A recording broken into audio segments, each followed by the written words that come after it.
Well, turning to Bowling Green, where a tornado survivor is now homeless and looking for answers after he says he banked on federal assistance that never came. And local agencies say he isn't the only one. LEX 18 in-depth reporter Christiana Ford has a story of how the process of getting assistance is impacting their recovery. For the past 6 months, 47-year-old Marcus Woods has been bouncing from hotel to hotel just to have a place to sleep. I don't know how much more I can take. He says due to the problems that snowballed when a devastating tornado tore through Bowling Green in December. At that point, I had to take cover just like everybody else. On December 4th, Woods says his home was broken into, so 4 days later, on December 8th, he signed to opt out of his apartment lease, expecting to just find another place. But 2 days after that, the tornado hit. They had so many people that they had to rehouse, which was the whole area. Every apartment that was available, whether it cost $5 or $1 million, it was gone. But he still had to be out by January 4th. At that point, I had to just give my landlord my keys to avoid getting an eviction. Woods has been homeless ever since. Every day expecting something to happen that would change the situation, but nothing ever did. His renter insurance claim denied, along with his request for help from FEMA. For the past few months, Woods has been sending appeal letter after appeal letter with no luck and no more money. Everything that was supposed to happen did not happen. Woods talked to us about how the sequence of events has led him to make some bad decisions, he admits, and how he's now headed to a shelter. What am I supposed to do? Millions have been spent to help Kentucky tornado survivors recover since the tornado hit.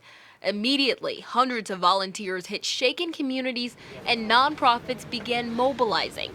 But months later, a lot of those volunteers are gone. The distribution centers closed, and housing continues to be a challenge. Unfortunately, our area has a huge housing shortage, like many areas in the country, and so there's really not places for people that don't have homes. Right now, United Way of Southern Kentucky is still working to help almost 300 different families. And those are people that are still in need, who are still going through the process of trying to rebuild or get repairs done. All while the economy is getting harder for some families to manage with rising costs all around. And marketing specialist Elizabeth Newbold says there are still a lot of people in shelters and temporary housing. It's going to be a long time before we're able to get the housing that a lot of these tornado victims need. A snapshot of the need seen in the number of people who applied for FEMA's individual assistance, which hit nearly 15,000. But just like Woods, many of those requests were also denied. In order to receive those funds, all the I's have to be dotted and T's have to be crossed.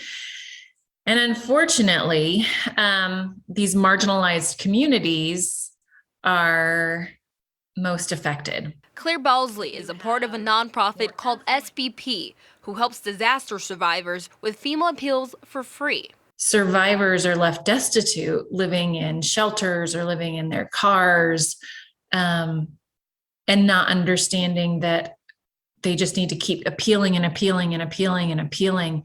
And one day they might reach a FEMA representative that will say, okay.